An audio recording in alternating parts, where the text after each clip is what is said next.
طيب بسم الله الحمد لله والصلاة والسلام على رسول الله وعلى آله وصحبه ومن والاه. أما بعد. Today is the 13th of Dhul Qa'dah 1444, which is the 2nd of May 2023, and this is the gathering number 13 of this course. It is in the Fiqh, and it is transaction, and it's part 2. We left it, if you remember, last month. I don't know if you remember or not. The transactions, which is the first thing that we discussed, what are the ones which are prohibited? Because the ones which are legal are too many. So if we understand what is prohibited, then what is remaining is allowed. So the ones which are allowed are countless. You can't count them. So many. So the one that we have discussed last time was Bay'ul Gharar. Bay'ul Gharar, where the risk is not known.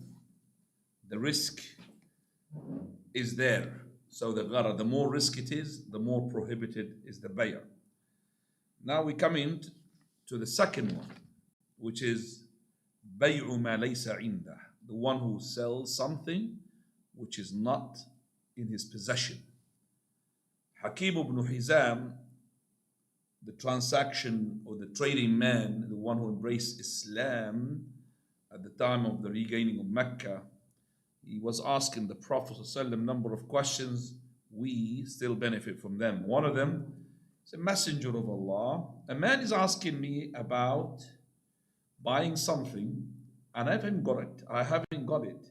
Shall I sell him? Shall I make a transaction to sell that person, yet I haven't got the item itself?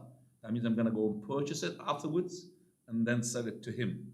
So he said, do not sell what you do not have. Now, this will be exempted later on from something called Bay'u Salam. I will discuss it when it comes to the chapter of Bay'u Salam, but not this time, inshallah, the last part. So the Bay'u ma laysa indah, you cannot buy, for example, sell something that you haven't got. You cannot sell fish while you're saying that I'm going to fish you first, I'm going to fish the fish, then I will give it to you. No, you cannot make the transaction with that person. But if he asks you, can you sell me fish? You're a fishman. He said, okay, inshallah. Once I bring it, you could buy it from me. But you cannot make a deal with him. I cannot take the money, or make a deal or transaction, contract, because the fish is still in the sea. It could be, it will be later on, maybe something had happened to the sea, an earthquake, can't really fish. So you will not be able to deliver the goods on the time. And that would create problems. And Islam there is to eliminate all the things that would lead to problems. Then the third one, he said, Bay'ul mabi'i qabla qabdih. That is to sell something which you have bought already, but yet you did not receive it. So it is yet to be posted to you. So it is on the post. So for example, you bought something and it's in the post. You got it, it's yours, but you haven't received it. This is not just for food, for anything, because the hadith is mentioning the food from Abdullah ibn Abbas. He said, the Prophet ﷺ said, he who had purchased food, then let him not to sell it until he gains it. By the way, do you put this up and down or by itself? Yeah, it's going up and down again. Fine. I'm not going to bother about this because it was up and it's gone down now. طيب. Some people, they don't know what I'm talking about, but I know what I'm talking about. Okay. So the person, if he bought and purchased food, he must first have it and count it or weigh it, and then he sells it. Cannot just sell it and he haven't got it. Abdullah ibn Umar, he said, I have purchased oil from the market and I have given the price for it. So when it was, now it's mine, a man straight away, while the goods on the same spot in the market, came to me and he wanted to purchase it from me with a profit. So I'm going to make profit straight away. So I said, okay. So I wanted to go strike his hand to make the deal. A man from behind took hold of my arm, not to make the deal. So I looked back, and it was Zayd ibn Thabit. And the companion is holding the arm of another companion. Zayd ibn Thabit holding the arm of Abdullah ibn Umar, that to go ahead with these transactions. So he said to him, don't sell it until you take it to your own land, to your own garden, for example, to your own house. You can't just, while it is in the shop, while it's in the market, you sell it. You have to gain it first. So the Prophet ﷺ, he said, or he forbade the person to sell an item where it is being sold until he gets it to where his possession, where his own, his own land. So it's not like I bought it in the shop and it's still in the shop and I will sell it straight away while it's in the shop. There's lots of reason why is this. Because you're going to create lots of hatred. The person who had sold it to you, if he sees a transaction while it is there and he knows he sold it for a bigger price, then he might envy you, bring hatred. Why didn't you buy it from me, akhi, the same price? You bought it from this guy, which I have sold it. They did not make the same profit, and so on and so forth. So you take it, grab it, and it's yours, then you start to sell it. Prophet sallallahu alaihi wasallam, basically, he had told us as well that he who had purchased food, not to sell it until hatta yaktalah.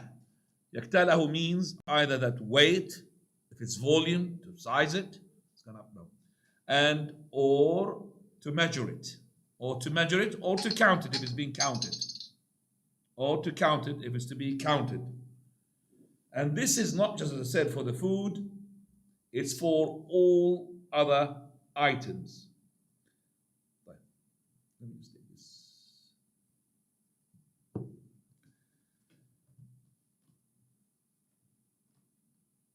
Now, when we say he takes it, this is either that this thing, you could be transferred, or it could be untransferable.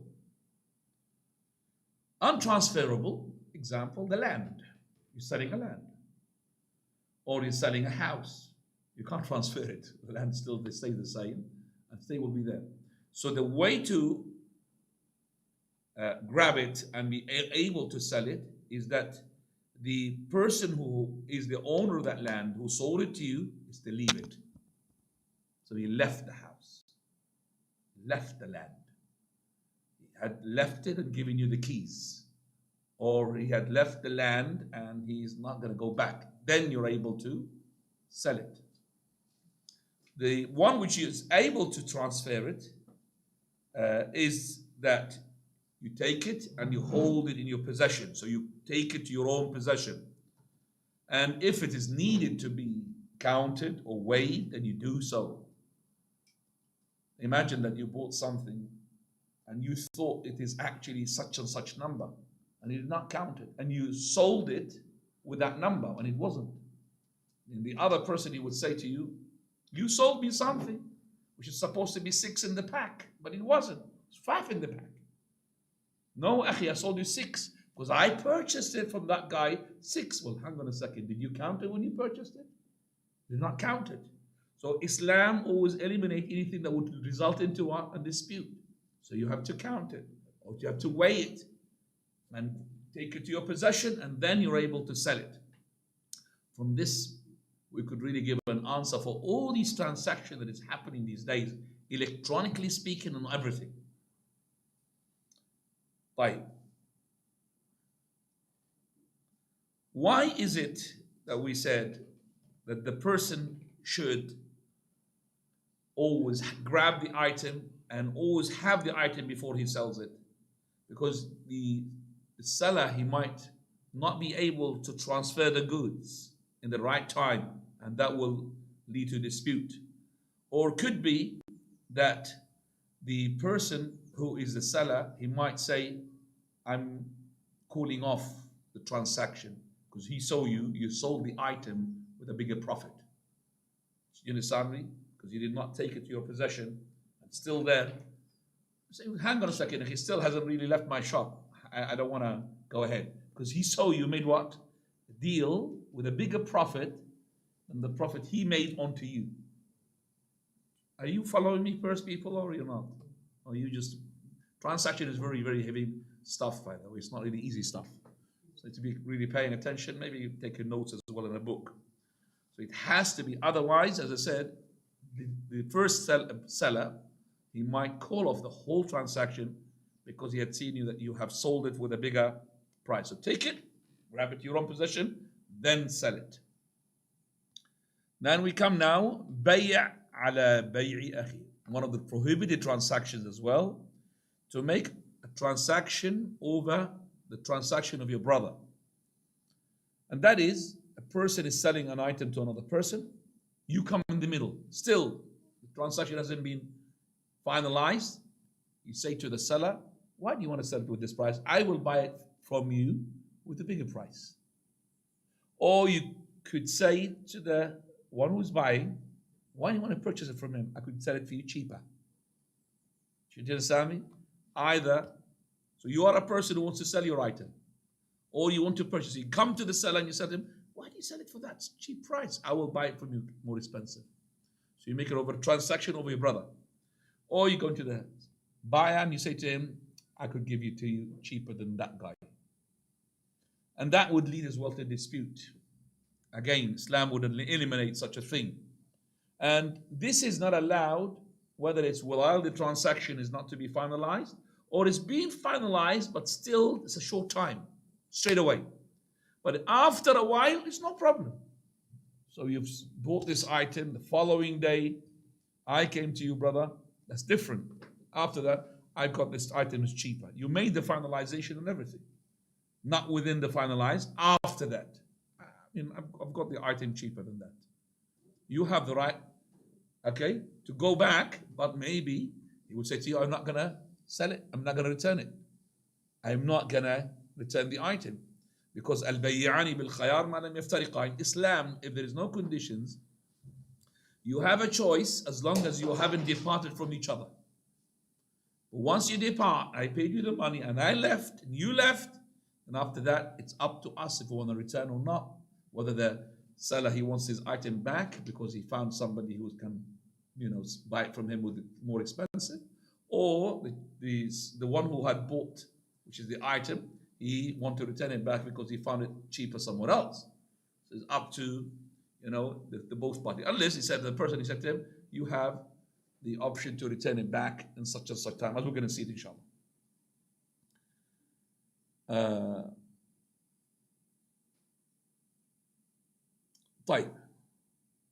Why is it not allowed to make a transaction over your brother while the transaction is not being finalized?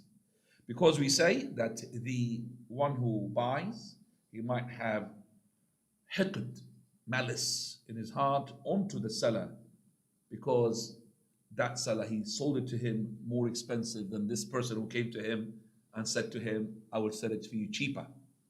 Or the buyer, he will regret, and he would say, how dare I'm going to buy something from such and such a person and with that price.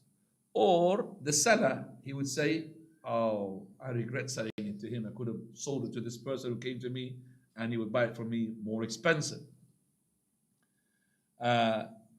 This as well might lead that the person who had purchased this and somebody else came to him and said it to you much cheaper, that he might do something wrong to the item that he bought in order to return it back. And he would say, I found it, default, or there's a fault in it. And there's no fault. But he had made the fault into it in order to what? To return it, in order to what? To buy it from that person who told him, I'm going to sell it to you cheaper before, as I said, the transaction has been finalized. Also, you'll find as well, the first seller, he might as well, he will hate the second seller. Why did you go to the one who bought it from me and he told him that you're going to sell it to him cheaper? All of it's going to lead to malice and dispute and quarrel. Um, Sometimes this will lead even to the seller to lie. If this person came to the buyer and he said to him, I could sell it to you cheaper, then this person, he tells him to the buyer, to the seller, I want to return it back, akhi, because you want to buy it cheaper from this second seller. This first seller, he might lie. He would say, no, brother, the item I'm selling you is better quality, but which is not. It's the same, but he wants to convince that person that whatever you bought is better. But it's actually the same items. He would lie. So look at this: lying, hatred, all of those are the negative points resulting from such a transaction. طيب. Is it permissible to do such a thing to the disbeliever, the kafir? The correct opinion, no. Or is it a disbeliever or a believer? Now, if the transactions had taken place, like this person came in the middle and he said, I will sell it to you cheaper. Then this person returned the item to the buyer and he bought it from this person, the second seller, cheaper. The transaction is authentic and valid, but it's what? Sinful. You understand me? Transaction is valid, but it's sinful. The fifth prohibited transaction is bay'ul ina. Ina from the word aun or yu'in, to help. So this is to help the person who's in need of money. Okay? How to get money? By making a transaction. This is called bay'ul ina. And the idea behind it is actually, it's a loan, but it's actually portrayed into a transaction. It's a loan, and this loan has an extra, which is riba. So bay'ul ina is riba. What is the way of doing it? This person who's in need of money, he knows if he goes to somebody to ask for money, they were not going to lend him, because the Muslims, they were not going to say to him, I'll give you £500, you return it after 1 year, 550, because that is clear riba. Nobody Muslim would do that. So he knows, this Muslim who is in need of money, that the Muslim brothers will not give him such money like that. They will not do that. It's either because they know it's haram, and also they will not give it to him, because they know that if I'm going to give you 500, what is the profit for me? And I can't make a profit like this. It's going to be what? Haram, if it's riba. So he might go to the non-Muslim banks or Islamic banks which are doing with riba, which he will go into riba, or he will go into something called bay'ul ina. So he'll go to a seller and he wants to buy something which he is not in need of that thing, he's in need of money. So he will say, give me that laptop. That laptop costs £1,000. Okay, it's £1,000. What I wanted in installment. Okay, installment, he will calculate how many years he want to pay it back. He would say in 1 year. So he will calculate, he will say to him, okay, I will sell it for you for 1,300 or 1,500, let's just say, for the calculator, 1,500. Now this guy hasn't gotten the money. So he said, okay, I accept for 1,500. Right. So he will give now to him 1,500, but he hasn't paid anything. Then he will say to him, the buyer, do you want to buy this laptop from me? So the laptop is being now sold by the first seller to him by installments, 1,500. This guy hasn't got money, he's got nothing. Okay, accept. So it became his now. Do you want to sell it, buy it from me? So the buyer becomes a seller now. So the first seller, he would say to him, yeah, how much? How much do you want it for? The seller now, he would start to get it from him even cheaper than the wholesale. He gets it from the shop, from the factory. Okay, I'll get it from you for £800. The buyer would say, good, Jazakallah khair, £800. So now the seller will give £800 to the buyer, and he's returning it back how much after 1 year? 1,500. Believe me, if he came in the first time and he said to him, or he came to a non-Muslim or a bank, give me £800, I will return it back after 1 year. I don't think he will pay that much of riba, another £700. He will get even better riba, less money to be paid. But now this is to make it halal. How can you make it halal?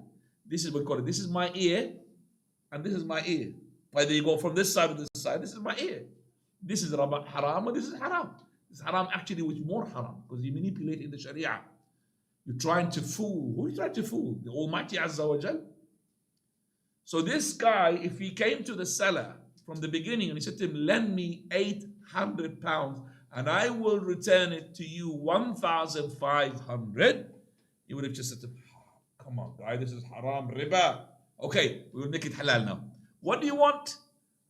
Okay, the laptop. Okay, the laptop costs £1,000 cash, 1,500 in 1 year. Okay, I'll take it for 1 year. Okay, you want to buy it from me? Yes, £800. So the seller now, he will give to the buyer £800 and he's already has to repay it back, that buyer, 1,500 after 1 year. Do you understand, everybody? Or are you looking at me like this? You don't understand? You understand? Who's not really? I've got 2 people, 3 people, only 3 people. Okay? 3 people don't understand. I return again. I'm a person who's in need of money. I want to get the money regardless. Now, I can't go to the banks which are haram. I'm going to go to the Muslims. If I go to a Muslim to say to him, give me £1,000 cash, I will return it to you after 1 year. If he said to me, return it back 1,500, you're going to say to him what? Haram, riba. This is riba, clear riba. So how are we going to make it halal? You go to that seller who's selling goods in his shop. Let's say he's selling a laptop. Okay, laptop, cash, 1,000. But in installment, depends on how long you're going to take it. Okay, I want to take it with installment. I have to pay attention. Leave writing. You can't write while you're talking. You have to pay attention because that's what you don't understand. So I say, okay, I will buy it with installment because I don't have money. I want money. I want money. I don't have money. Okay, I'll buy it for you installments. Do you understand that? Okay, let's make it maybe more realistic. Okay, the first installments is £10. So this guy, the buyer, he pays £10 in installment from his laptop, which he purchases with how much? 1,500 in a what? In 1 year. First installment is £10. Okay, it's his now. So he takes the laptop, we leave the laptop in the same shop. It doesn't matter whether he just moves it a bit here or... Come on, seller. He's the same one who sold it. Do you want to buy this laptop from me? Do you understand what I'm saying? Can you scratch your brains, please? I am the buyer who bought this laptop. I'm sending it back to the same seller. I want cash. He says to me, yes. How much do you want from it? Anything that you like. So the seller now is going to give him a price which is less than the price of what? The laptop when he gets it from the what? From the factory, from the company, whatever it is. So he gets it, let's say £900, the wholesale. He will say to him, £800. I am the buyer. I need money, regardless. Okay, accept. I paid £10 to get the laptop for me. Now the seller is going to give me what? £800. So I take the £800 and the laptop stays in the shop because I sold it now. I got it for £10 and then I bought it for £800 and I sold it for £800. So £800 I got cash, but how much I need to return to the seller? I had to return to him after I take the 800, 1,500. I'm going to take the 800, do whatever you like, but I'm going to give him 1,000. This is what I bought it for, 1,500 in installments. So the following month, maybe £200, the following month, £300, the following month. In 1 year, I have to get him what? 1,500. Most of the people that can't, they end up in prison. So they write checks, blank checks, and check, keep your check. Basically, maybe the first 3 months, and after that, what? You can't pay. And then he what? He will be in prison. Half of the country in our country is in prison. because of these such deals. Who is now had been harmed? Number one, the buyer. He's been harmed, he's been put because he can't, okay, he can't really pay and going to end up in prison. Number two, the family of the buyer, because they're not going to have nobody to support them. The seller had been harmed because his been transaction is haram. Also, the whole economy. Why? Because if this is going to be the deal, the company who supplies the laptop is going to shut down. Because these guys are getting the laptop cheaper than what they get it from the what? The factory. The factory is selling it for 900. For them, maybe £800 is the cost price. So these guys are getting it called cost price. We call it in Arabic there, as-si'r al-mahruq, the burnt price. This price is completely burnt. You know, it's really that even the manufacturer cannot supply you with that same price. Because people are in need of money. They're willing to sell this item brand new for any price. Have you got it now? Have you got it now? Yeah. Basically, trying to get the money in any way or any form, regardless of what, indulging in haram or not. That's what it is. Right. Yeah, it is riba. Bay'ul is riba. Now, let's say that this person took the laptop after he paid the first installment, which is £10, and he's going to pay it back in 1 year. He's going to pay back, for example, every day £10, let's say. Or the following day £20, something like this. He took the laptop and he took it to the other shop. Did not sell it to the same seller. Sold it to another seller. Are you following me? Okay. This is called tawarruq. Look at the words, different from ina to tawarruq. Selling it to the same seller is ina. Haram, clear. Now going to tawarruq. Tawarruq means waraq. Waraq means paper. I'm trying to liquidize some money for myself. I want to have money. So I got this laptop, I paid £10 the first installment. In 1 year, I had to pay 1,500. I took it with me and then go to the following shop, next shop, the following day. It's brand new in the box. And the shop is a computer shop. I want to sell it. How much? Of course, he's going to take it less than the price he gets it from where? From the factory. True or not? If he gets it from the factory, it would be better. It would be factory. This one not from the factory. Yes, a sealed box, but still. He's going to take advantage. Okay, I will buy it from you for £800 because he knows he gets it for £900 from the factory, less than that. And the one who sells it, which is the one who bought it at the beginning, he's in need of money. Yes! Why don't you give me 700, 600? He wants money. It's called tawarruq. Now, some of the scholars made it halal. Some of the scholars made it haram. The scholars who said it's haram are more appropriate or more correct. Why? Because still this person's intention is to gain the money regardless of the way it is. And this person who is the one who is buying it, if he is a computer shop, he will know that this item costs more than that in the factory. And he knows that this person, he is doing haram. And I'm not allowed to help him to do what? Haram. I'm not. As I said, it will ruin the companies. It will ruin the economy. And that's why Islam forbade it. Finally, which is controversial, to sell something as in installments with a higher price. Coming back to the laptop. The laptop, this person, he wants to buy it for £1,000 cash. He hasn't got the money. He wants to buy it for 1,500. He doesn't want to sell it. He wants the item. He wants to buy what? The laptop. But he hasn't got £1,000 cash. He could pay it within 1 year. He's in need of a laptop. This is different story now. It's called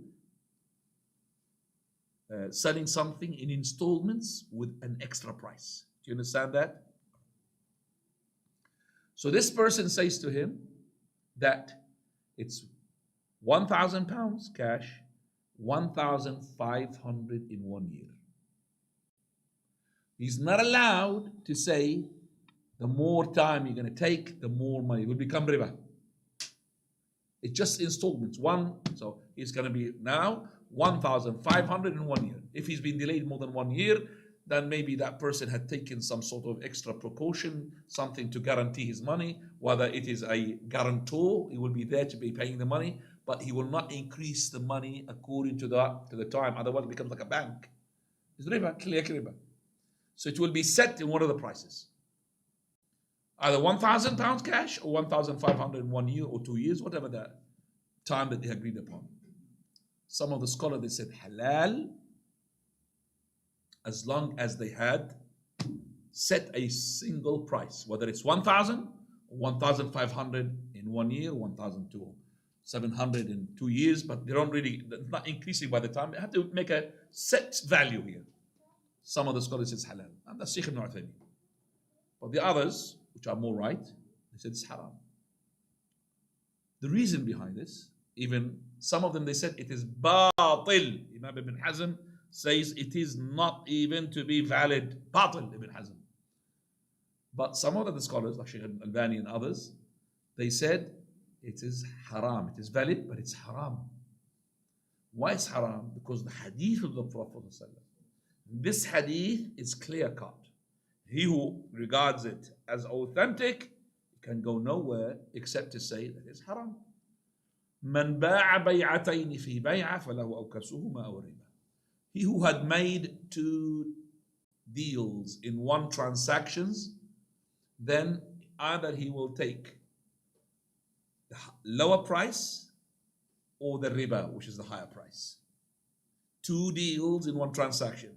£1,000 cash, 1 deal. Second deal, 1,500 in 1 year or 2 years or 3 years, whatever. So either you take it with the less price, which is the halal, or the higher price, which is what? Haram. فَلَهُ أَوْكَسُهُمَا. Well, the hadith is clear. Shaykh al-Albani puts it in Silsila al-Sahihah of his, volume number 5, and he puts about 30 pages explanation of this hadith. Now, in that hadith, which is hadith Abi Hurairah, from the Prophet ﷺ, there is a narrator. You know, the narrations come from to Abu Hurairah. One of them from the narrator from Abu Hurairah is called Simak ibn Harb, from the Tabi'een, followers. And he's the one who narrated that hadith from Abu Hurairah. And he was asked, Simak, what is bay'atayni fi bay'ah? What is to have 2 deals in one deal, in one transaction? What is to have 2 deals in one transaction? What does that mean? He said, أن يبيع الشيء بكذا وكذا حاضرا وبكذا وكذا نسيئة. Meaning to sell such something with a certain price cash straight away, or with an extra price after a time, which is called installment. And we say here, راوي الحديث أعلم بمرويه من غيره. The one who narrates the hadith has more knowledge than others regarding the hadith that he had narrated. Do you understand that principle? That's in general. The one who narrates the hadith is more knowledgeable. He's got more priority to take his understanding regarding the understanding of that. That's a general principle. راوي الحديث أعلم بمرويه من غيره. He knows more than the others. That's why they asked him, what does it mean? Because you listened to Abu Hurairah, you must have asked Abu Hurairah, what is this? So he told him, what is the meaning of that? This is, as I said, supported by Simak ibn Harb himself, who had seen 80 Sahabi. Simak ibn Harb, he witnessed how many? 80 companions. And his tafsir has the priority. That means his interpretation of the hadith has got the priority. We have Ibn Sirin, Tawus, Sufyan al-Thawri, Lawza'i, number of them. And this hadith is narrated, as I said, Sahih, volume number 5, hadith number 2326 in the Silsila Sahih. 2326. Fine. What is not permissible to be sold? So we talked about transactions, prohibited transactions. Now what is the item not allowed to be sold? Al-Khamr. The wine. Anything to do with the alcohol. So you can't sell it, you cannot buy it. And the khamr is actually, there is 10 things cursed with it. I cannot, for example, sell grapes to a factory who's going to turn it into wine. Do you understand? So لعن الله بائعه ومشتريها وحاملها والمحمولة إليه. That is, the person who carries it was being carried to, the person who buys it was being sold to, the person who get the grapes to extract it was being extracted to.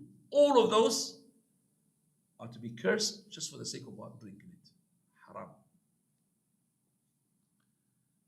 Second one, carrying dead animals.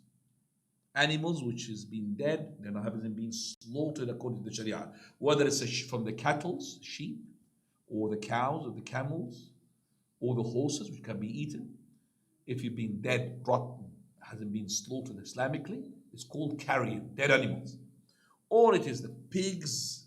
You can't slaughter the pigs. You say halal pig. A pig is a pig. Okay. Or the statues. All of those are to be haram to be sold because they are impure in themselves.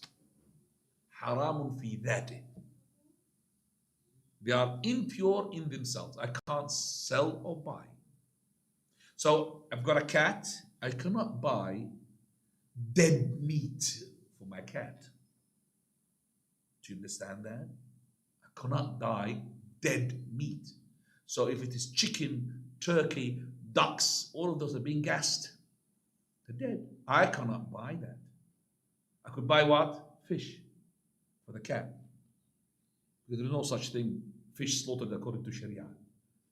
You know, fish is just to take it out and dies and halal. But if it is rotten fish, I can't buy it. What's rotten fish? A fish which has been dead for a long time. You could see it floating on the sea. Dead for a long time. They stink. Can't buy it. I could get it for free, no problem. I mean, I'm not going to go and ask the cat. I'm going to say to me, only halal bring me. You know, I could bring it anything food. But I can't buy it. So if somebody gave me meat of rats and mice mixed up together for free, I'll take it for my cat. So the animals, at the time of the Prophet ﷺ, they've asked the Messenger of Allah, the fat from the dead animals. We use it, Messenger of Allah, as a tar, you know, the fat, to maintain our boats, because we'll block the holes. You know, the fat, what do? They boil it, and they make it like, it's like something like an adhesive, something to stick the boats with it. So it's a tar, it's like a tar. And they will make the boat waterproof. So he said, Messenger of Allah, we use that for this. And we take the skin as well and make it patches, the skin of the dead animals of this. So is it halal for us to buy it? He said, no, it is haram. It's not haram to use, haram to what? Buy or sell. To purchase it. So if you found a dead animal there and you're taking it, no problem. Do whatever you like with it. But I can't buy or sell. It is haram. I'm using these dead animals to buy and sell it. We're not allowed to do that. Prophet ﷺ, he said, may Allah fight the Jews. That's the hadith says. Why? So Allah Azza wa Jal, when He made the fat to be haram upon them, they melted it down, then they sold it, then they consumed whatever they made as a profit from that. The Jews at the time of Musa alayhi salam and afterwards, Allah spoke about them in the Quran. And unfortunately, the Muslims are doing the same thing. When Allah Azza wa Jal wanted to punish them because of killing the prophets and all of that, He made for them the fat to be haram. So imagine they slaughter the sheep, they can't eat the fat. And that's an agonizing thing to do, to take the fat from the meat and all of this, to make it fat-free. Oof. So Allah Azza wa Jal, He had made the fat haram upon the Jews as a test and as a punishment. So now, imagine that lots of thousands of Jews slaughtering the animals and had to get rid of the fat. So they've got lots of fat now. So they said, oh, come on, fat. Okay, it's haram upon us, but we will change it to something else. So they collected it, put it in big containers, heated underneath it, melted down to do oil. So it's not fat anymore, it's oil. They took the oil, they did not even eat the oil. Took it to the market, and then they sold it, and whatever they made profit, they've used it. So Allah Azza wa Jal had cursed them because of this. قاتل الله اليهود لما حرم عليهم الشحم جملوه ثم باعوه ثم أكلوا بثمنه وإن الله إذا حرم شيء حرم ثمنه. And if Allah made something haram, then He makes the price that you get out of it is haram also. The profit that you make out of it is haram also. Can't buy and can't sell. Also, the Prophet Allah Azza wa Jal tells us in Surah Al-A'raf that فبظلم من الذين هادوا حرمنا عليهم طيبات أحلت لهم وبصدهم عن سبيل الله كثيرا. To the ayat. This is in Surah Al-Nisa. And also Allah subhanahu wa ta'ala, He says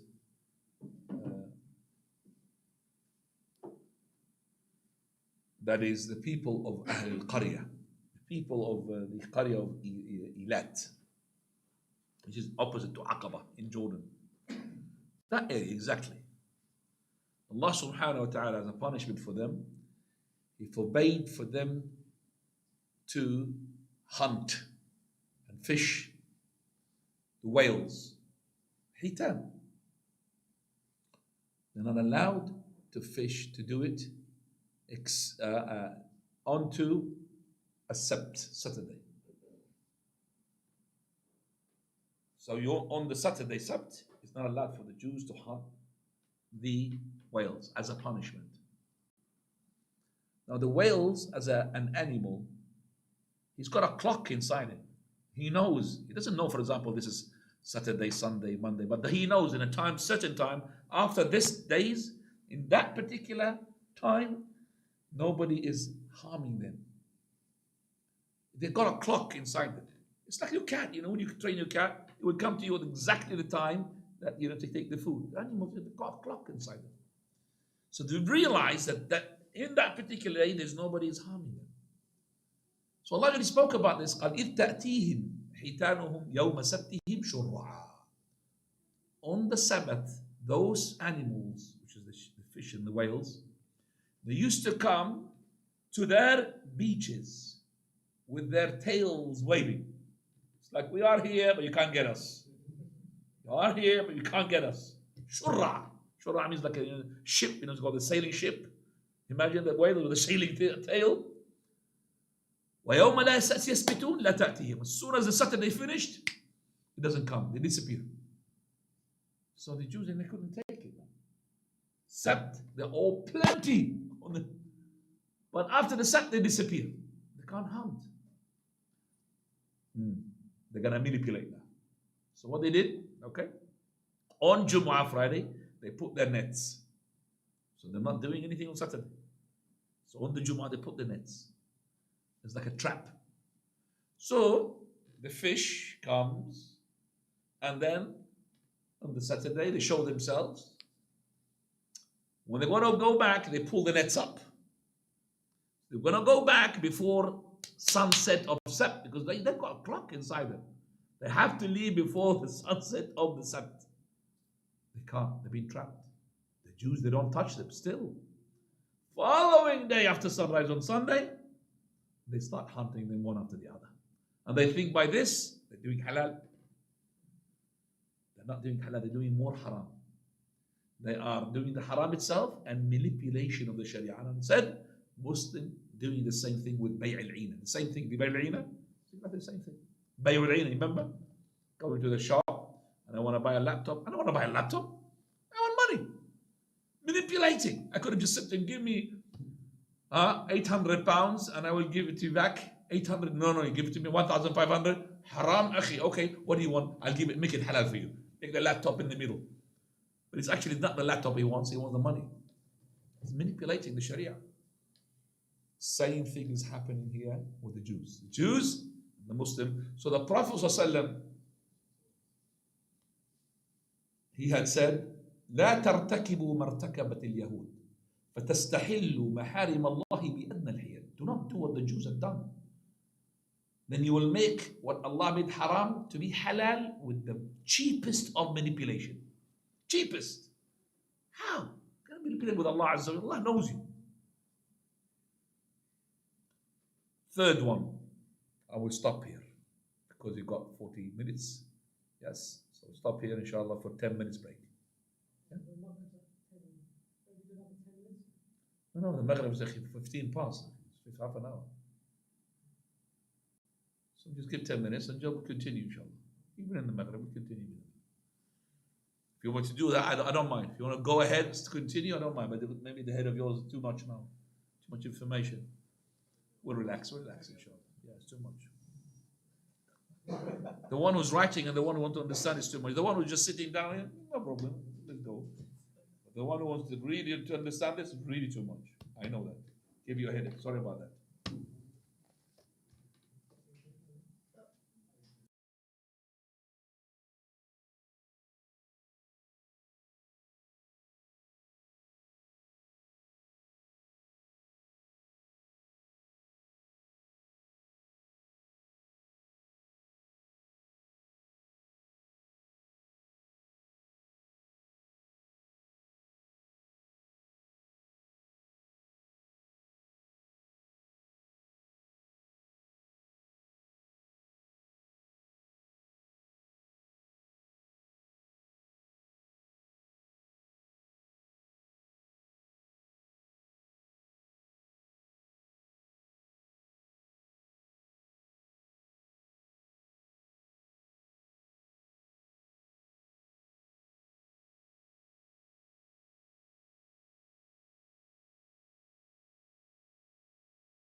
Ikhwan, just start. We can start because we are.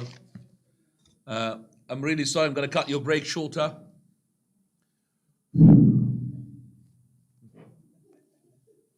Testing. طيب, we're going to start inshallah. Bismillah, alhamdulillah. والصلاة والسلام على رسول الله وعلى آله وصحبه ومن والاه. We are still going through what is not allowed to be sold. Coming now to the third one, after we've mentioned the wine, anything to do with alcohol. And number two, the dead animals, and including the pigs and the statues. Number three, the dogs. We're not allowed to sell or buy dogs. And the Prophet ﷺ, he said, he who had taken a dog other than the dog of hunting or shepherding, then there will be a deduction from his reward every day, qiratan, 2 qirat, and each qirat is equivalent to the mountains of Uhud.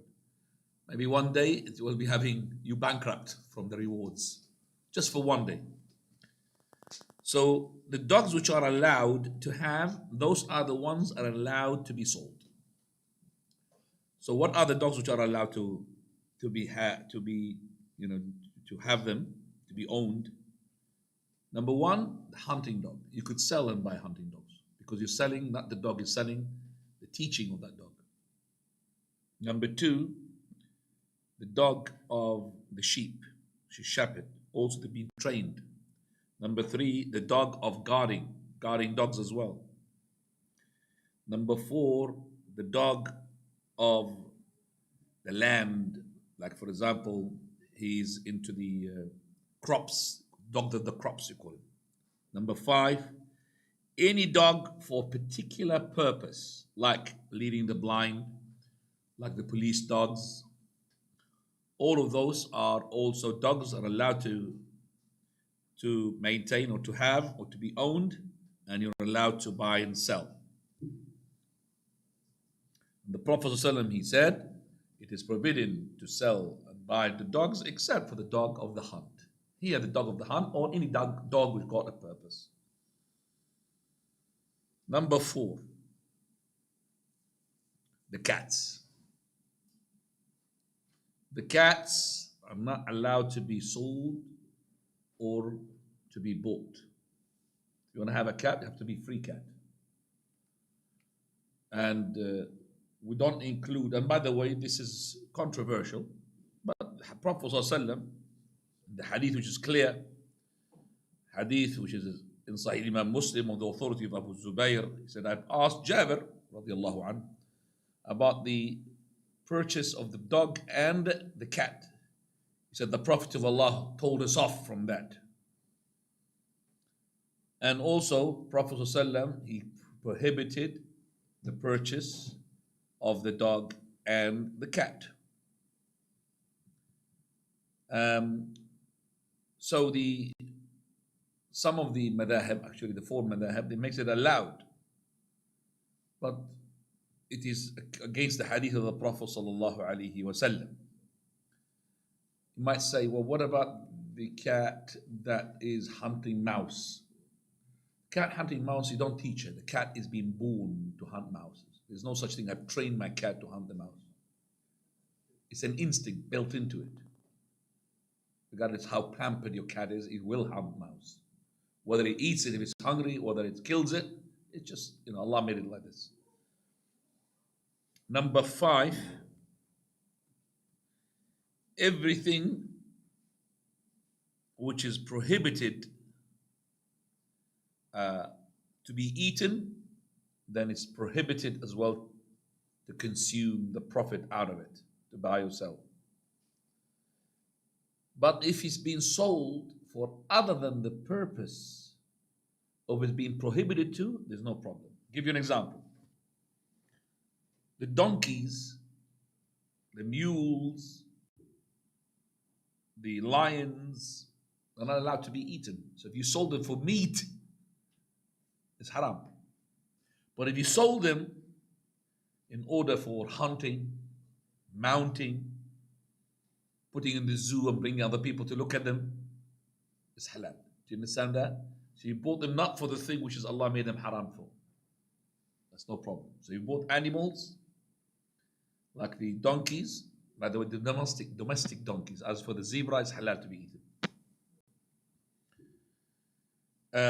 Is it okay? After that, we go to images, pictures. Anything that's got contains ruh, human being, animals. It's allowed to sell paints of other than those cars, houses, or something which got no head from the human being, from the neck downwards, as long as there's no extravagance.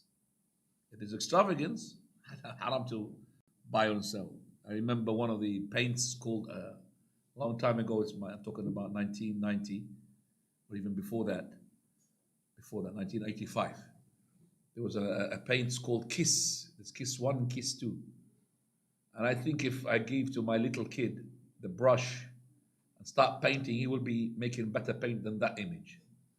But yet it was sold for £2 million. Huh?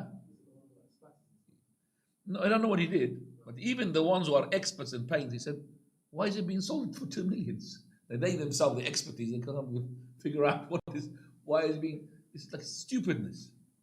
So I bought something for, and I remember there was a program of a person who's fooling these people by making an elephant to paint. Wallahi, an elephant. He showed it to us. Given the brush with his trunk, he starts painting, and then he takes it to sell it in one of these exhibitions, and they're being sold for thousands.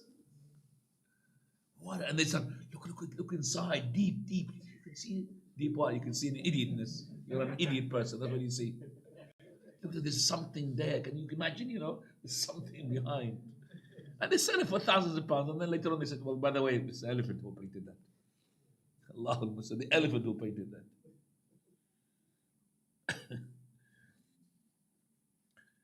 that. Also to sell fruits which hasn't been ripened. So you go to a tree and you sell him, for example, avocados, or for example, cherries, or for example, peaches, and yet hasn't been ripened. You don't know what's going to happen. How can you sell him something that later on maybe Allah didn't will for it to go and be fruits? It just didn't grow up. Something had happened to it. It'd been ruined before it's been ready for consumption. So it's not allowed. Am I allowed to dress up myself into furs made of animals like, the lions, tigers, bears, and all of that? Okay, well, we say, if you remember in our chapter of purification, any skin of an animal, regardless whether dead animal, not dead animal, if it's been tanned, it's halal to be used. But the element could be haram in it if it is extravagance. If you're going to buy something like a tiger skin costing you £3,000, what is this? It's a lot of money. Or a fur made of whatever bird it is. And by the way, hunting animals for the sake of these things, we said, you remember, haram. I can't hunt a tiger for the sake of the skin. But a tiger who is dead, I could use the skin and tan it. After tanning it becomes halal. If it's halal, I could sell it.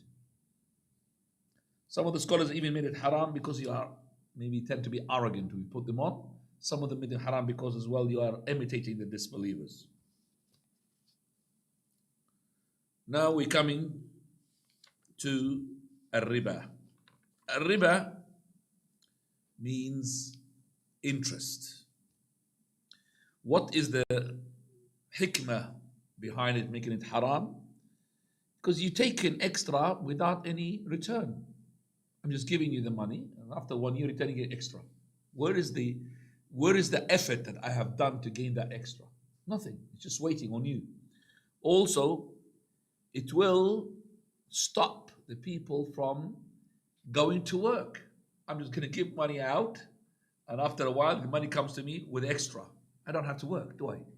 So it will stop earnings, people to earn. And it will also stop kindness. Nobody will give money to another person. Qard hasana. No qard hasana. All of it with riba. The riba is haram. Quran, Sunnah, and Ijma'. And if any person made riba to be halal, then he's a kafir. Yes, there is a Muslim can take riba, which is haram. Muslim are lending money with riba, and he knows it's haram, but he himself to make it halal, as in even if he does not deal with riba. But if he said riba is halal, he's what? He's a disbeliever. And Allah declared war on only one person, the one who takes riba. فَأْذَنُوا بِحَرْبٍ مِّنَ اللَّهِ وَرَسُولِهِ. Also Allah He said in Surah Al-Baqarah 275, verse 275, الذين يأكلون الربا, the one who consume riba, لا يقومون إلا كما يقوم الذي تخبطه الشيطان من المس. They don't get up except like the one is being possessed by the shaitan. As-Sarkhasi, he said regarding the scholar interpretation of this verse, that the murabi, the one who deals with riba, he's got 5 punishments. Number 1 in this ayah, at-takhabbut.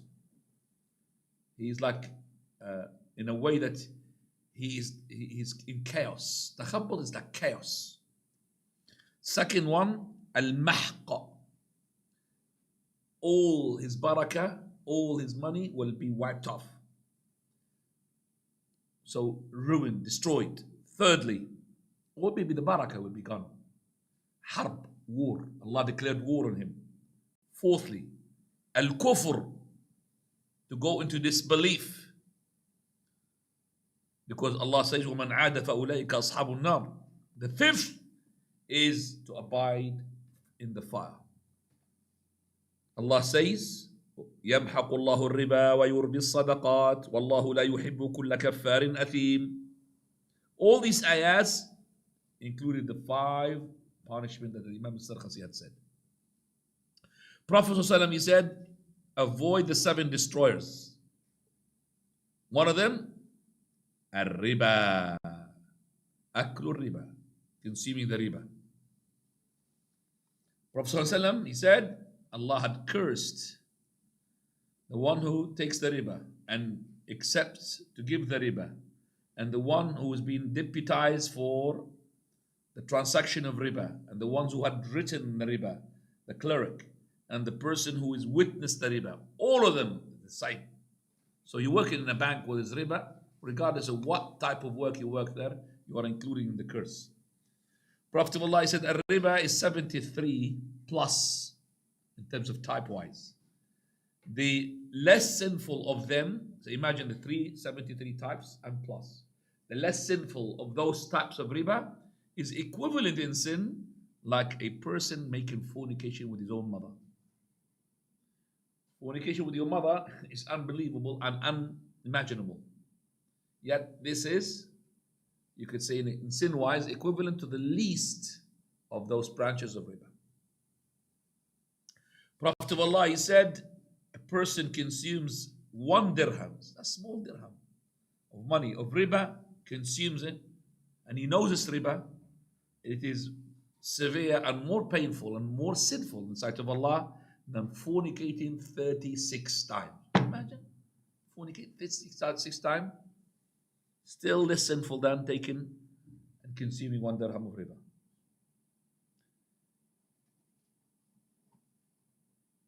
If any person increases in taking riba, his fate, the Prophet said, it will be into feeling little. Always feeling in poverty. Subhanallah. Look at these people who take riba, mortgages and all of that. Subhanallah. They're always, there's another person, which I know, he had owned number of houses, 2 houses, big ones, from riba. Alhamdulillah, he repented to Allah Azza wa Jal. But he's always been in war with his family, with himself, with everything. War. There's no relaxation. Never relaxed, never been happy. Riba makes it war into your, as I said, the barakah, the family, the happiness, everything will be stripped away from you. Riba has 2 types. Riba al-nasi'ah وَرِبَا الْفَضْلِ. Riba al-nasi'a is the one which is clear. Give me 1,000 and give it to you 1,500 in 2 months. That's clear riba. But riba al-fadl is the hidden one, which will lead to the riba al-nasi'a, which will lead to the clear one. Riba al-fadl is to sell gold with gold, silver with silver, wheat with wheat, barley with barley, dates with dates. We're going to see that inshallah. Now, the items that the riba goes into it. The items, according to the scholar here of this author of this book, he says that the riba is only in 6 items. Our Shaykh al-Albani says no. In any item which has got the same basis, it will go the same thing. What are the 6 items? Mentioned in the hadith. الذهب بالذهب, gold with gold. والفضة بالفضة, silver with silver. البر بالبر, wheat by wheat. شعير بالشعير, barley for barley. تمر بالتمر, dates for dates.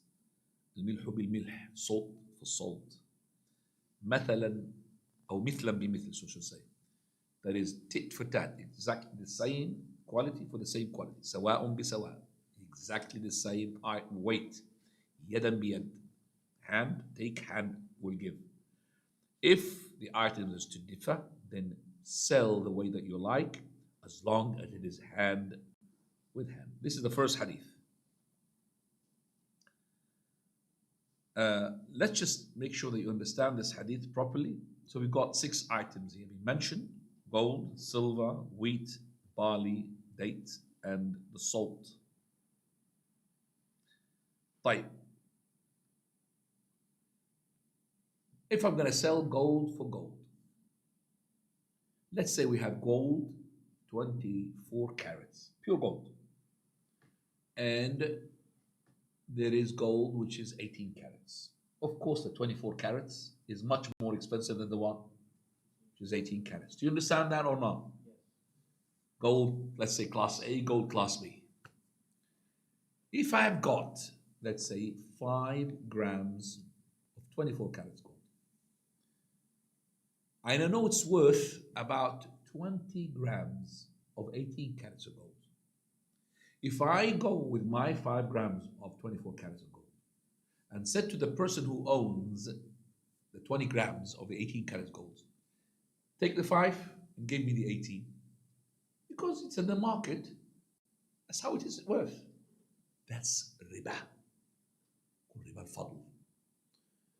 To make it halal, there is 2 ways. Either 5 grams, and I take how much? 5 grams of 18 carats. You're not going to accept that because it's going to be much more. Second way is to sell your 5 grams, take money, and then purchase whatever you want from the 18 carats. Do you understand me? There's only 2 ways. Halal. Either 5 grams for 5 grams, whatever the weight, exactly the same. It has to be. Okay? Or to sell it also. Let's say that I'm going to purchase 5 grams of 24 carats, and I'm going to take 5 grams of 18 carats. It has to be the same transactions. Meaning, I can't just say to him, give me the 18 carats, I'll tomorrow or in half an hour, I'll bring you the 5 grams. It has to be what? On the spot. Hand for hand. Now, when you buy gold as well, same thing. There's no such thing, gold with debts. So I go to the goldsmith, gold shop, give me 1 kilo of gold, give me 500 grams of gold, give me 1 gram of gold, give me that ring of gold. I will pay you later on. Not allowed. It has to be what? Straight away, on the spot, because the money is gold. The currency is gold. It's based upon gold, your money. So I cannot do that except for tit for tat. Prophet Allah said, if they differ, then the differ here can allow you to buy the way that you want, as long as it is on the same price. So gold and silver, I could purchase 5 grams of 24 carats of gold with, let's say, 1 kilo of silver. No problem. The weight can differ because it's different now. It's not gold. It became silver. But as long as it is what? hand for hand. Same thing, let's go to the other items. Dates. I have dates quality A, very expensive. And I have dates quality B, it's not that good. My 5 kilos of quality A dates in the market is equivalent to 20 kilos of that quality B. I cannot go and say to him, give me 20 kilos of dates and I'll give you 5 kilos of class A dates. That's haram again. Some people, they don't know that. To make it halal, there's two ways. Exactly the same. Either 5 kilos by 5 kilos, or I'll sell my 5 kilos class A, get the money and I purchase what? Whatever I want, 20 kilos, 25, whatever I can from the other item. Is that you following me or not? Alhamdulillah. But if the items differ, I'm going to purchase with my, let's say, dates, and I want to purchase wheat. So no problem, 5 kilos of class A dates to purchase 20 kilos of wheat. No problem, because they're different now, the item. But it has to be as well what? On the spot. There's no loans. But now if I take from the gold and silver from one side to the food side, there's no problem to differ in the weight and to differ in what? In the time. You understand me? So if I've got 5 grams of 24 carats of gold, I could purchase, let's say, 100 kilos of class A dates, and I don't have to pay at the same time. Huh? These ones, gold and silver, they runs into them different riba than the food. So if they are different, no problem. It's like using your money to go and buy, for example, a laptop, or to go and buy wheat. Is it halal? Or, for example, I'm gonna give me 5 kilos of wheat, and I'll pay you in about a month. Is it halal or haram? Halal. Can't make it haram. You can make it haram. Nobody's gonna buy. Nobody can sell. Do you understand that? Because the money is like gold. So once they differ, the gold and the silver, from the item which is the food, no problem to be different in the weight and the counting, and also in deferring the payment for later on. Okay? How can you increase it? I don't understand you. I'm buying for 5 grams of gold, 100 kilos of dates, or 200 kilos of gold, whatever I want. I don't understand you. So the increase is something else.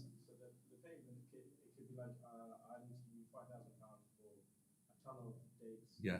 But you just say pay me 2 weeks, I can pay you 2 weeks. Is that like this example? You're confusing yourself. I am just saying that if I've got 5 grams of gold, let's say this is not 5 grams, I've got 50 pounds, because it's like gold, 50 pounds. I want to purchase dates. I could purchase whatever I want to purchase from the dates, and I could just say to him, I'm going to pay you later on, in 2 weeks' time, in 3 weeks' time, 4 weeks' time.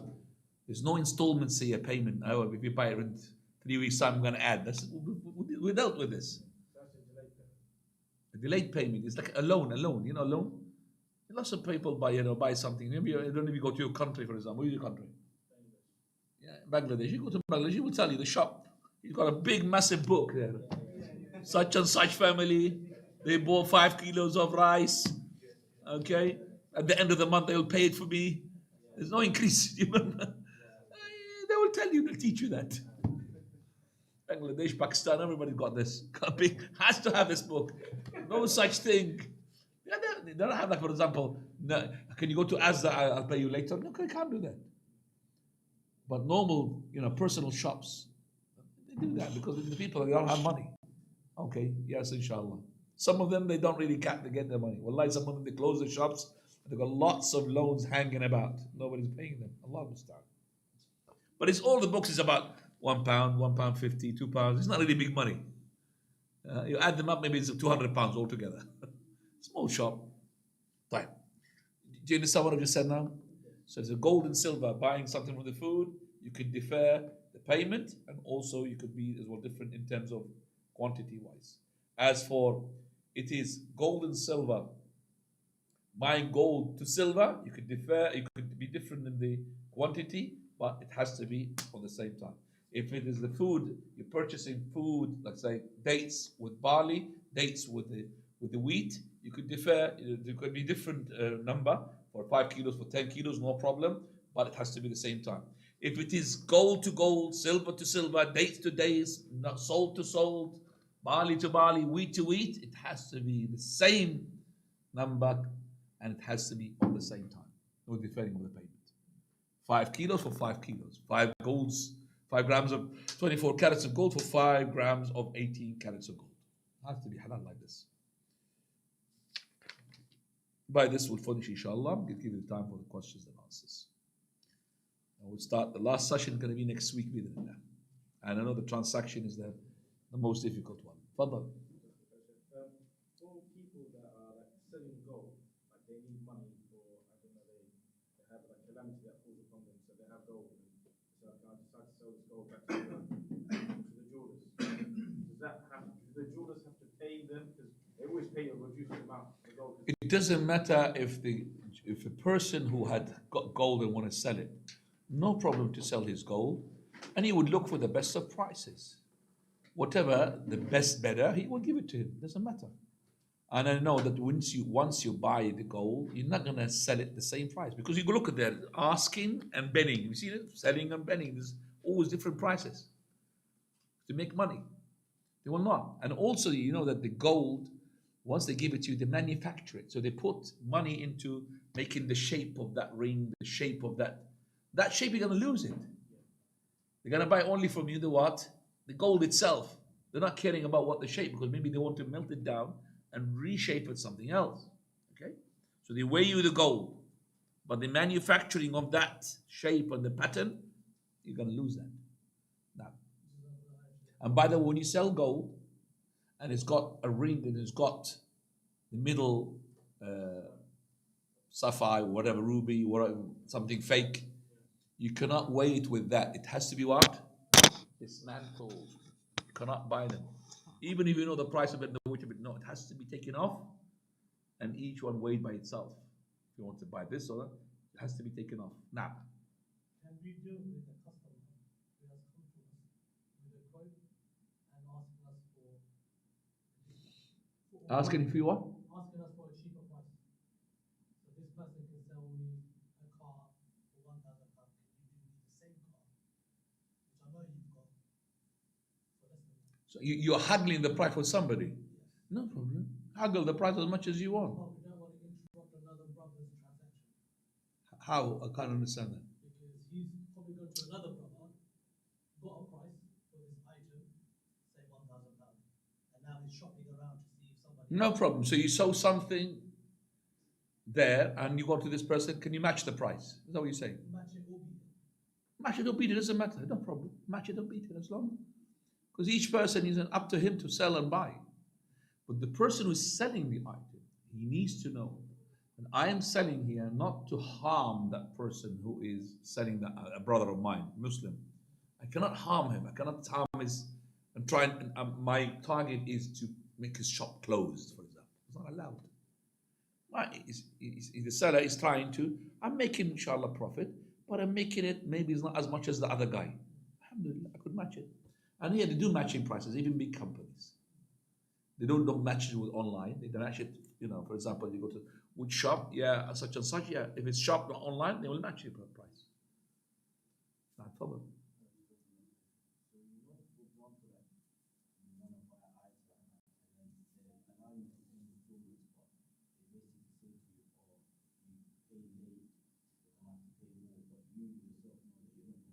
So if you have bought an item, and this item is in installment, but you're going to sign on something that if you have deferred one of the payments, you did not pay it on time, you're going to be penalized by such and such APR percentage, whatever it is.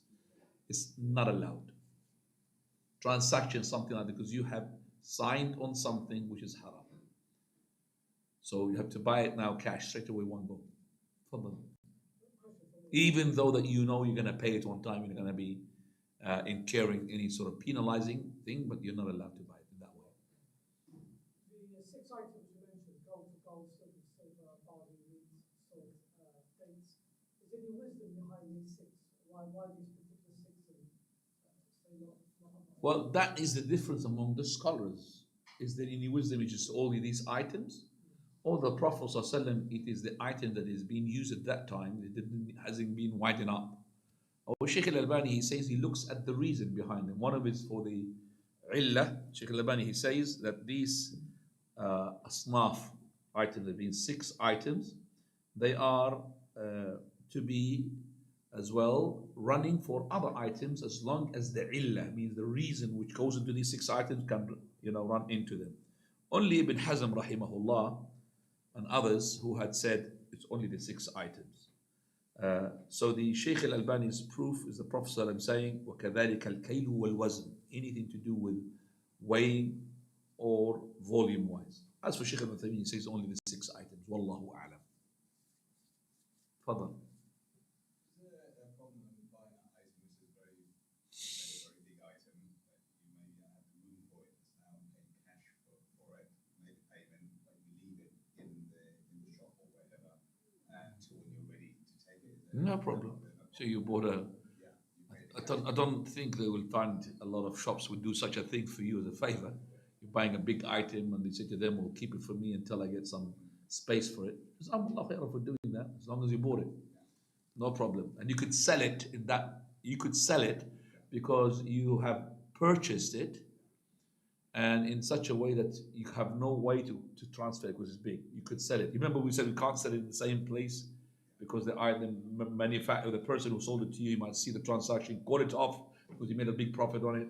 But in this scenario, it's a big item and he's helping you, no problem. Fadal. Fadal. Chef, you know you mentioned the khamr. You haven't, I've answered the question. The khamr. Now, The khamr is the wine. Does that also go for intoxicants such as drugs, like selling drugs and buying drugs? khamr, ikhwani, is in itself is haram, regardless the quantity. As for anything harmful, is not to be sold for harmful. When you say it's drugs, the drugs here could be beneficial. Don't they use it for morphine in the hospital? Well, they are drugs anyway. But, so there's drugs to be sold for hospitals, halal. But the drugs is not haram in itself. Poison. There's poison as well, which is, for example, I wouldn't say poison because haram in itself. But the drugs as itself, they are coming from a tree. If that tree is beneficial for, let's say, numbing a place, not you sold it for the purpose of getting intoxicated, that becomes haram. No. And the most important, the worst thing about this is that they are very expensive. They're sold by grams, even more than gold. Allah Mustaan. Just hang on a second. Yalla. Fadal. Yeah, you and then him. Giving you because you're the chicken man. The part where the selling installments and the extra price. These are with the cars. A lot of people buy cars. Same thing with the lease of the car. If you bought it, and you know that it's got 2 prices, one which is cash and one which is installment. You pay more, it's still haram. Same thing. Car is the same thing. A lot of the brothers, or the people, they say that if you buy directly from the dealer and they are offering you the finance and increase from price because they're giving you the finance directly. So you're saying that there is a shop who has the price of the installment actually. The bigger, the higher price. Because they're selling it all the time is what? Finance, like you said, in months. So what are you saying? So this is the manufacturer or the dealer or the exhibition or whatever they call. So you are going to the dealer of Toyota, for example, and selling you this car, whether it's cash, 5,000, or whether it is in finance, it's 5,000. It's, for example, in 2-3 years. Is that what you're saying? Yeah, so imagine I went to get buy the Toyota from... Is my example okay for you? Why don't you get an example? The finance I charge more. The finance charge is not allowed. Once it's more, it's not allowed. But let's say it's the same. If it is the same, then if you are signing, again, like the question there, signing on something that if the payment is not being paid on time, you're going to be incurring sort of riba, you're not allowed to sign that contract. Okay? Now. It's the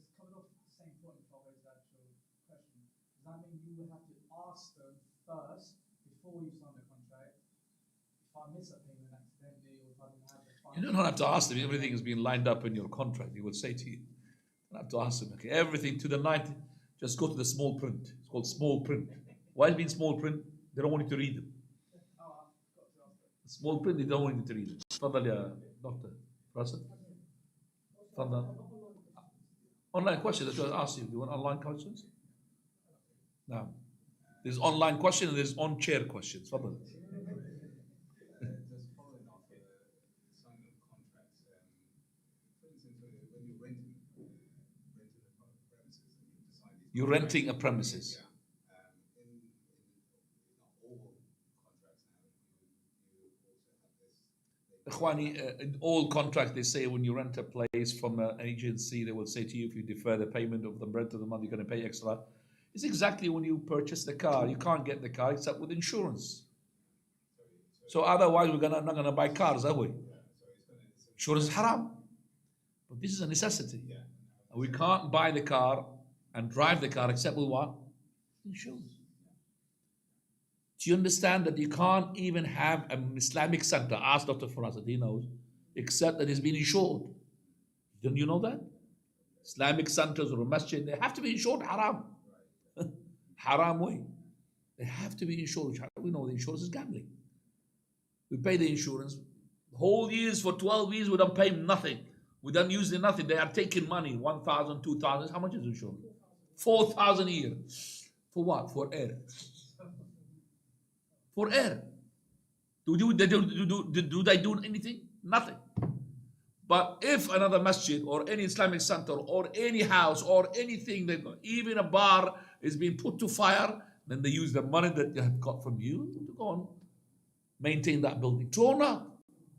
Or if anything your building happens to it, you pay maybe 10,000, but your building had been collapsed and you charge the company £100,000. Where's the £100,000 coming? From other people who've been paying 4,000 a year and 5,000 a year. That's called gambling, Ikhwan. This is called insurance. This is the system of insurance. Allah understand. But you can't have a building which is a public building without what? Insurance. You can't. Same thing with renting. Some people ask, I'm renting, I'm paying, I'm signing a contract. If I don't really pay on time, they're going to ask me. But usually they're not going to ask you riba if you don't pay exactly on the day. They'll give you 2, 3, 4 days, 5 days, 1 week, 2 weeks. But when you start delaying 1 month and 2 months, you're being penalized. Why did you do that? Why did you put yourself into this? It's not halal for having this contract. But I'm saying there's no way to rent now these days except with this. Otherwise, everybody will be on the street. Other doctor? Shaykh, some companies offer shares as part of Offer what? shares, stock. Stock. It's called shafts? Shares. Shares. Oh, shares. Oh, shares. Shares. Yeah, shares. This is shares. Shares. Okay. So shares, yes. They offer shares as part of the pay package. Yeah. As part of his salary. Now, this company uses a little bit of interest, and most of your business is halal except for a small amount. Now, is it? Can you invest in a company share-wise if it's got most of it halal? Yes. And some elements haram there. There's no such company pure halal. No way. You have to have elements of halal. If the halal is more, no problem to invest in. Like for example, telecommunication. You think telecommunication is halal? No. Medicine. Halal, all of it. Okay? So most of it's halal. No problem inshallah. The more halal more is no problem to invest in shares. Fadlan. If your company they give you free private medical. If you have the what? If your company that you work for they give you free private medical insurance, are you allowed to use it? If your company who you work with giving you private medical insurance for free, you're not paying anything. Well, this is part of your company. It's like a company giving you a car which is being leased by them haram way, but they're giving it to you. It's yours. Do you understand? It's part of the deal. No problem. It's haram on them, but not haram for you. They made the transactions. They made everything. You are working in a company. They're giving you the privilege, mashallah, to have a nice car. They've leased it. You know, most of the company, they lease the cars. You know that. Brand new cars. And you just jump into a Porsche and you can't even afford it. No problem, inshallah. Fadlan. Bananas? Sometimes bananas come very green. Yeah. We buy green bananas. What's wrong in buying green bananas? From the benefit you mentioned earlier, that we can't buy. No, okay, bananas and green still consumable, okay. And they are really very good if you've got constipation. If you don't know that, I'll tell you. Yeah, they're very good for constipation. Not sorry for constipation. For that means you've got diarrhea. You eat banana. Yeah, you eat the green bananas. It will make your food to become solid, not diarrhea. I know this, so they are consumable. طيب, one of the part. Is it permissible to take deposit for the business? For example, you have a small business and sometimes you get order, so you take like £10 deposit. No problem to take a deposit from any person that he had ordered you to do something, as long as that deposit is not going to be taken away from him if he did not go ahead with the transaction. So let's say they cancel the order. The council, the order, you can't take that this unless you've been harmed. So let's say I want this mobile. This mobile is in your shop. This particular mobile, I like it. Okay? How much is it? I say to you. You say to me £100. Okay, I want it, but I don't have the money. Okay, you give me deposit, brother. I gave you deposit £10. After 5 days, I came to you. I said to you, I don't want this mobile. Okay, you're not allowed to take the £5 unless somebody else came and you wanted the mobile. You said to me, it's been sold, brother.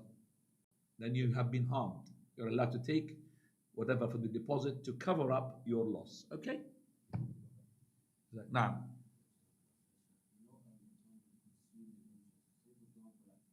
you're consuming interest now.